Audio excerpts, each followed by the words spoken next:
It's the type of cooking that's been going on for eons. Well, ever since iron was cast. Cast iron cooking. And whether it's in a Dutch oven or an iron skillet, I tell you what, the taste just can't be beat.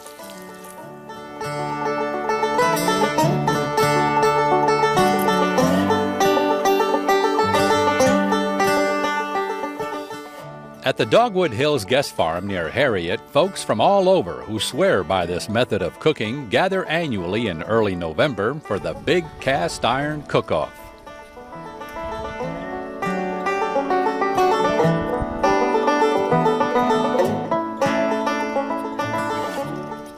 Well, we cook with cast iron at home pretty much exclusively. We live off-grid and have a propane stove and a wood stove, and it's just the most convenient for us to use, so that it wasn't like a specific choice to use cast iron, but that's what we normally use. So, and then we're talking to Ruth and Tom, and they said, "You gonna compete?" And we said, "Sure, we'll try it out." So we've never been in the competition before, and yeah, hope to feed some people some good food.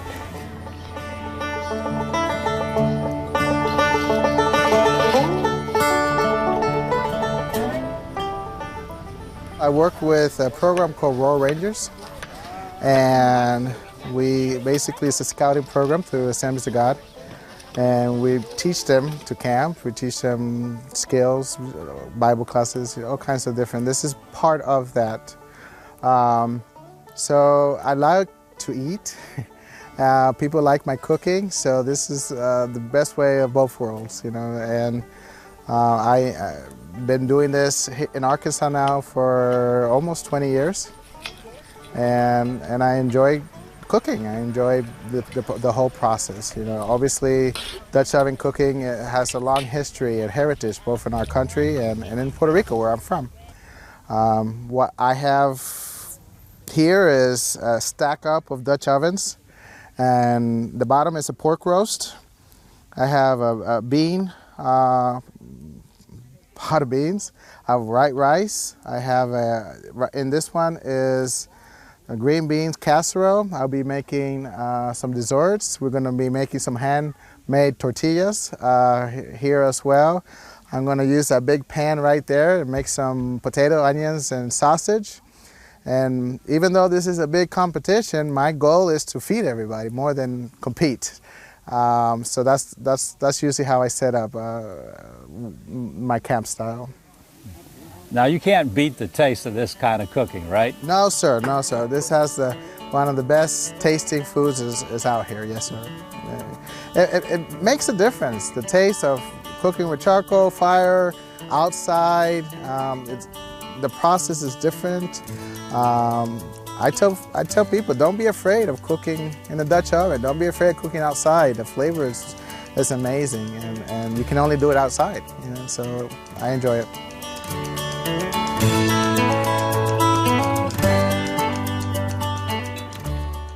I like the history of it, and then my favorite part though was going to the schools and cooking for kids that had studied about pioneer life, you know, and things like that, and we enjoyed that a lot.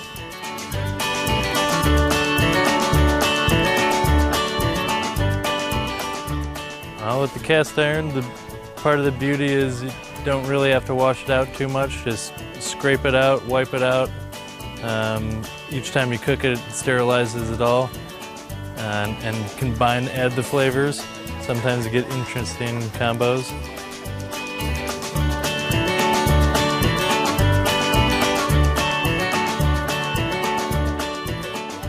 Of course, any type of cast iron cooking event worth its salt is going to have present the Duchess of Dutch oven cooking, co-host of AETN's Cooking on the Wild Side, the one and only Phyllis Spear, conducting a class in Cast Iron 101. And the first time we went canoeing, I carried 9 pieces of cast iron in the canoe.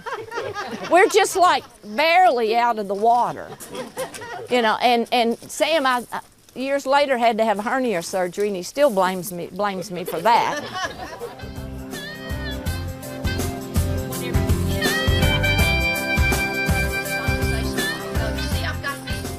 People often told me I was born like 200 years too late, and there's just something about taking it back. You just take even though if you use charcoal briquettes, which is a modern thing, you still just take a step back in time because you know it's the way the pioneers did it. They did it crossing to the west.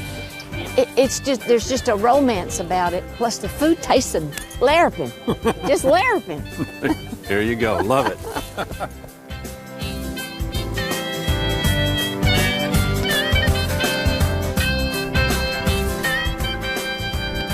I'm making a German pancake, which we would have almost every day in where I used to live.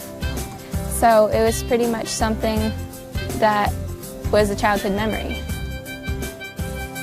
Learning from another family member is the way many have developed their cast iron cooking skills.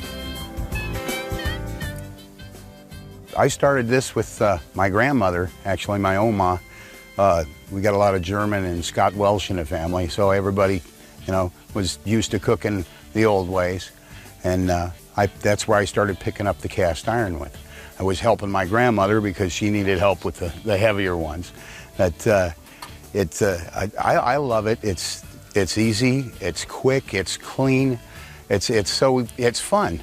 If you look around out here, you'd fall in love with it. It's just so much fun. And we have a good time when we get together too. It's just, the camaraderie with the cast iron cooking and some of the ideas you come up with. Cast iron, I'll tell you, the cast iron pan, if you get a well-seasoned cast iron pan, it's better than a whole kitchen full of pots and pans because it's so versatile. So that's, the fun part is just coming up with different recipes like we do out here. So. And speaking of which, tell us what you got here. Well, the bread is actually, it's a nut bread. It's got 4 different types of nuts. I used almonds, walnuts, pecans, and cashews with raisins, cranberries, bourbon, beer. It's got molasses and, of course, sugar. And then I topped it off with a sweet coffee bourbon icing. Wow. And the salmon. The salmon is going to be almond crusted, braised in a bourbon batter, Of course, the bourbon's there, the almonds are there. That, and then I've got asparagus I'm doing with walnuts. All of this is going to go into a bourbon coffee sauce based on a pepper relish, sweet pepper relish. But all the nuts are there. So we're going nuts today. Yeah. And to that I say, voila.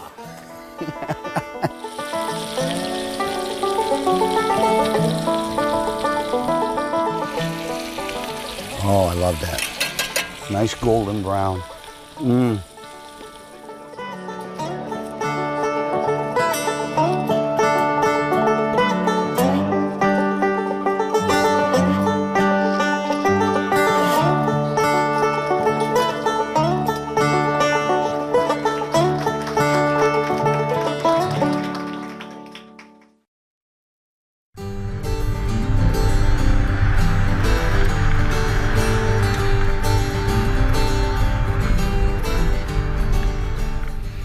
For years, the alternate scenic route to Fayetteville with Razorback fans has been the Pig Trail. Well, it was only a matter of time until the Pig Trail was officially designated as the Pig Trail Scenic Byway, and rightfully so.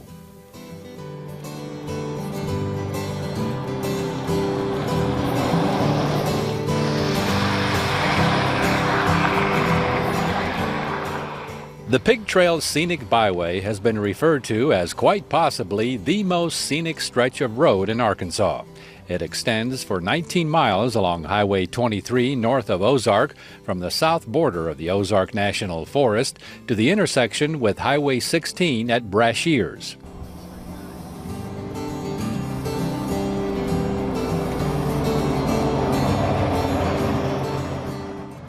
Unbeknownst to many, the Pig Trail is also a part of American history.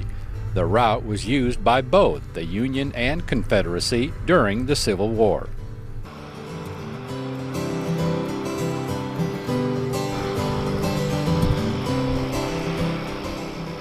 Part of what makes this scenic byway stand out among the others is a major panoramic overlook spanning 180 degrees. Perfect spot for picture taking.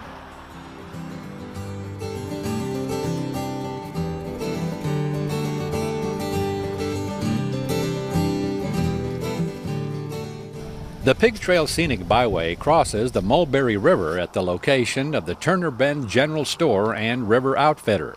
Here you can access the river for a nice, peaceful, and serene break along the route.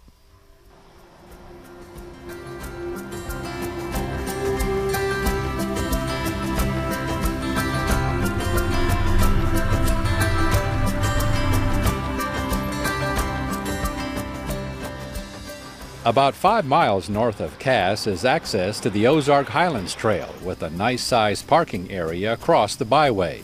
If you make this drive during the spring or winter months, you can follow a trail behind the parking area bulletin board for about half a mile to a real nice waterfall.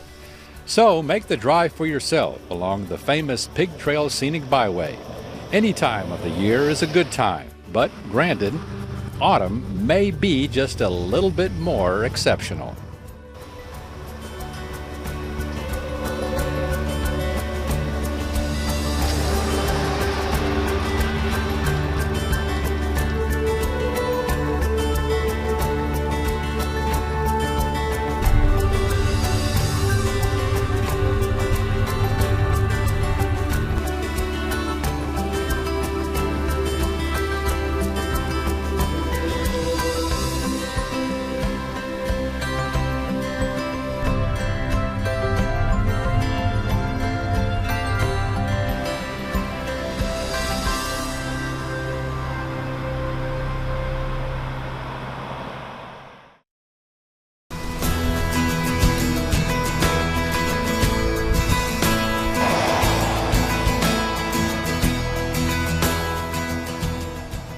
In the Ouachita National Forest near Mena is Black Fork Mountain Wilderness with access to 2 hiking trails.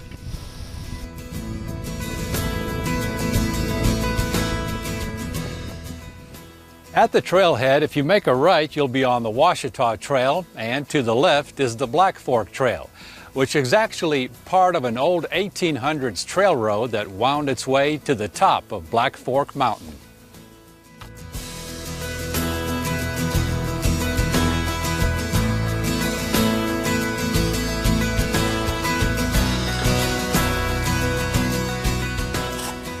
Black Fork Mountain is actually tied with nearby Poteau Mountain as the 3rd tallest peak in Arkansas. To get to this particular trailhead parking, from Mena, go north on Highway 71 for 4 miles to Acorn, and then west on Highway 270 for 7.5 miles to the parking area on the right. The Black Fork Mountain Trail is 6 miles one way, with an estimated hiking time of 3 hours. So, if you plan on making it all in one day, allow at least 6 hours for the total 12-mile round trip.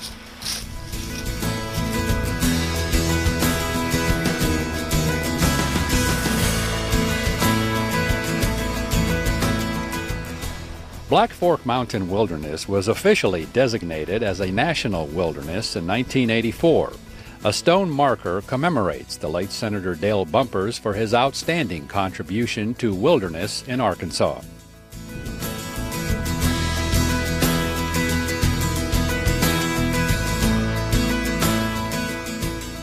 After a few hundred yards or so on the trail, you'll come to train tracks, which you'll have to cross to pick up the trail again on the other side. So use caution. And it's here where you'll begin the trek into Black Fork Mountain Wilderness.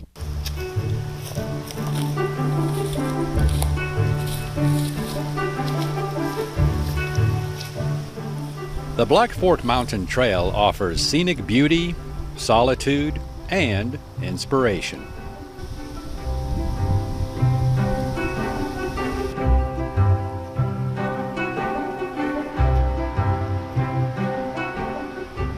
This trail also features unusual geology and vegetation, including a forest of dwarf oak.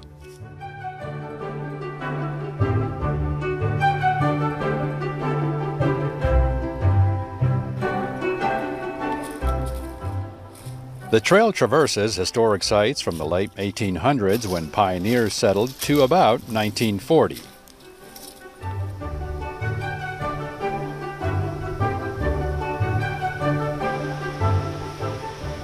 Of course, to help protect and preserve unique wilderness areas like this, it's smart to practice the no trace ethic.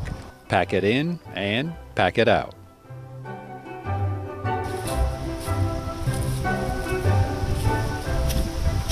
And if you happen to love trains, you'll love this sight and sound we experienced on the hike back.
Stuttgart is in the heart of Arkansas's Grand Prairie, a name that was given by the early German immigrants who settled this area during the late 1800s, except they would have pronounced it Stuttgart. Anyway, there's a place where you can go to see how those immigrants lived and made this region into what it is today, the rice and duck capital of the world.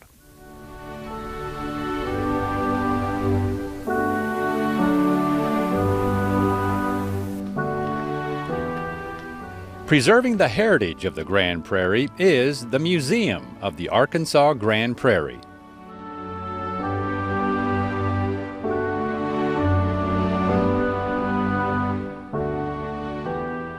Within this award-winning museum, you'll find 10,000 authentic artifacts depicting the history of agriculture and the pioneers who farmed the Grand Prairie of eastern Arkansas beginning in the late 1800s.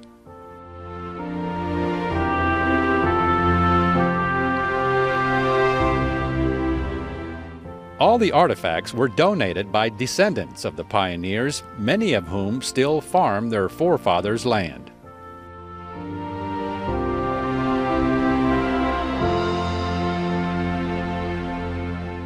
Throughout all the displays here, you'll get a pretty good understanding how the prairie farmers lived, worked, and played.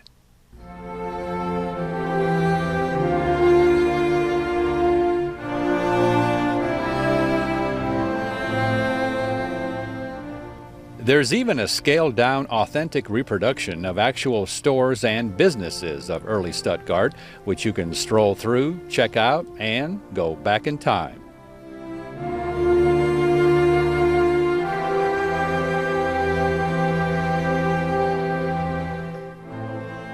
You can find out about the history of Stuttgart, Arkansas on the Grand Prairie here at the museum, and it's a very interesting story to tell. Stuttgart's a recent development. We weren't founded until 1879. So we came here from Iowa, a lot of German settlers, and they went right back. They told our founder that they had no interest whatsoever in starting over in this tallgrass prairie. He brought another group back. He was one of 17 Lutheran ministers, and they started this community by harvesting this prairie hay. So this was one of the hay centers of the United States of America before rice was ever grown here. In fact, our founder, Reverend George Adam Burkle, died before rice was ever planted on the prairie, so he never saw that. But we started thriving under a big hay production, kind of natural, you know, because it was just ready for harvest. And we loaded up boxcars, and the Cotton Belt took those up to stockyards in Chicago, and we supplied hay for all over the nation. Now Arkansas does the same in rice production. The buildings outside the museum portray the lifestyle of the early German immigrants, a replica of the church they built, and the Prairie Schoolhouse. There's also a replicated farmhouse and an old fire station. And if all that wasn't enough, this museum is also part auto museum, displaying quite a few of the cars that were on the streets of Stuttgart back in the day.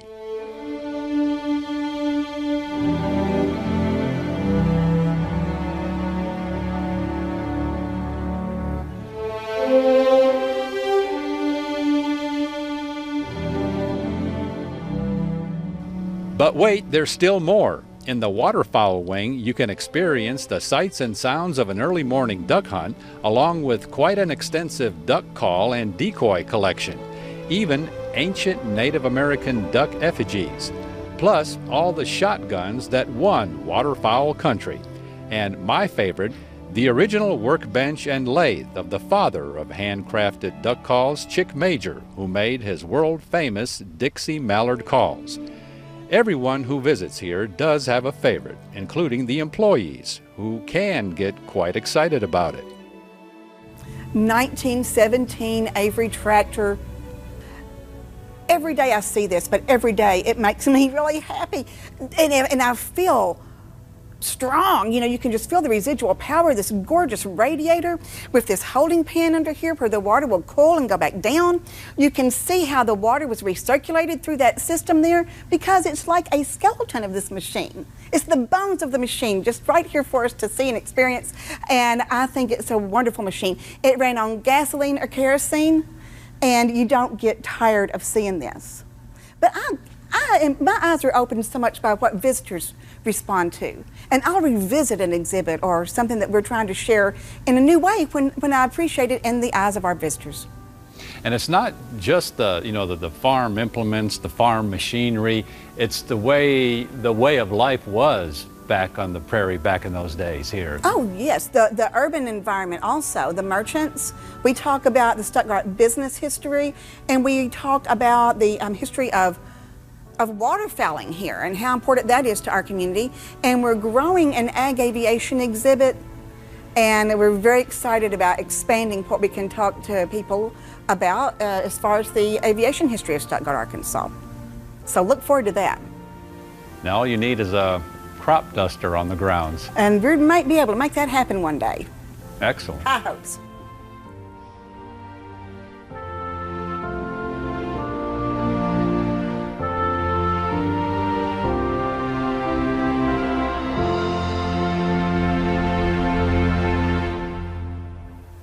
So take a tour for yourself here at the Museum of the Arkansas Grand Prairie in Stuttgart. And to view this episode again or any one of our others, visit our website at aetn.org/exploringarkansas. And don't forget to like us on our Facebook fan page. And we'll see you again the next time for another exciting adventure on Exploring Arkansas. Here they go.